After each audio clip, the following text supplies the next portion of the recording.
फिर जब तलूत लश्कर लेकर चला तो उसने कहा, एक दरिया पर अल्लाह की तरफ से तुम्हारी आजमाइश होने वाली है। जो उसका पानी पिएगा वो मेरा साथी नहीं, मेरा साथी वो है जो उससे प्यास ना बुझाए। हाँ, एक आध चुल्लू तो पी ले, मगर एक ग्रोह कलील के सिवा वो सब उस दरिया से सराब हुए। फिर जब तलूत और उसके साथी मुसलमान दरिया पार करके आगे बढ़े तो उन्होंने तलूत से कह दिया कि आज हम में जलूद और उसके लश्करों का मुकाबला करने की ताकत नहीं है। लेकिन जो लोग ये समझते थे कि उन्हें एक दिन अल्लाह से मिलना है, उन्होंने कहा, बहरहाल ऐसा हुआ है कि एक कलील ग्रोह अल्लाह की इज़्न से एक बड़े ग्रोह पर गालिब आ गया है। अल्लाह सब्र करने वालों का साथी है। और जब वो जलूद और उसके लश्करों के मुकाबले पर निकले तो उन्होंने दुआ की, ऐ हमारे रब, हम पर सब्र का फजान कर, हमारे कदम जुमा दे और इस काफिर ग्रोह पर हमें फतह नसीब कर। आखिरकार अल्लाह के इज़्न से उन्होंने काफिरों को मार भगाया और दाऊद ने जलूद को कत्ल कर दिया और अल्लाह ने उसे सल्तनत और हिकमत से नवाजा और जिन जिन चीजों का चाहा उसको इल्म दिया।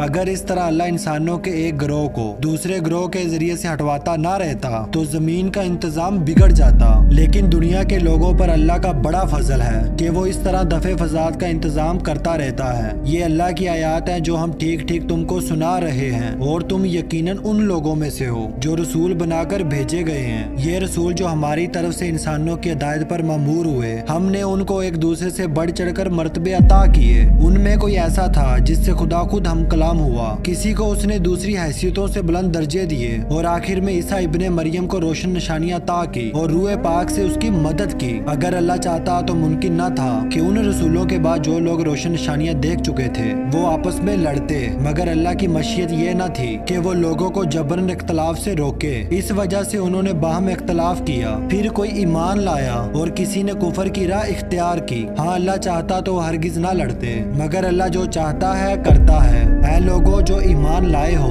जो कुछ माल मता हमने तुमको बख्शा है उसमें से खर्च करो, कबल इसके कि वो दिन आए जिसमें ना खरीदो फरोख्त होगी, ना दोस्ती काम आएगी और ना सिफारिश चलेगी। और जालिम असल में वही हैं जो कुफर की रविश इख्तियार करते हैं। अल्लाह वो जिंदा जवेद हस्ती जो तमाम कायनात को संभाले हुए है, उसके सिवा कोई खुदा नहीं है। ना वो सोता है और ना उसे ऊँग लगती है। जमीन और आसमानों में जो कुछ है उसी का है। कौन है जो उसकी जनाब में उसकी इजाजत के बगैर सिफारिश कर सके? जो कुछ बंदों के सामने है उसे भी वो जानता है और जो कुछ उनसे ओझल है उससे भी वो वाकिफ है। और उसकी मालूमात में से कोई चीज उनकी गिरफ्ते अदराक में नहीं आ सकती इल्ला ये कि किसी चीज का इल्म वो खुद ही उनको दे देना चाहे। उसकी हुकूमत आसमानों और जमीन पर छाई हुई है और उनकी निगहबानी उसके लिए कोई थका देने वाला काम नहीं है। बस वही एक बुजुर्गो बरतर जात है। दीन के मामले में कोई जोर जबरदस्ती नहीं है। सही बात गलत ख्यालात से अलग छांट कर रख दी गई है। अब जो कोई तौहीद का इनकार करके अल्लाह पर ईमान ले आया उसने एक ऐसा मजबूत सहारा थाम लिया जो कभी टूटने वाला नहीं। और अल्लाह जिसका सहारा उसने लिया है सब कुछ सुनने और जानने वाला है। जो लोग ईमान लाते हैं उनका हामियों मददगार अल्लाह है और वो उनको तारीकियों से रोशनी में निकाल लाता है। और जो लोग कुफर की राह इख्तियार करते हैं उनके हामियों मददगार तऊद है और वो उन्हें रोशनी से तारीकियों की तरफ खींच ले जाते हैं। ये आग में जाने वाले लोग हैं जहाँ ये हमेशा रहेंगे।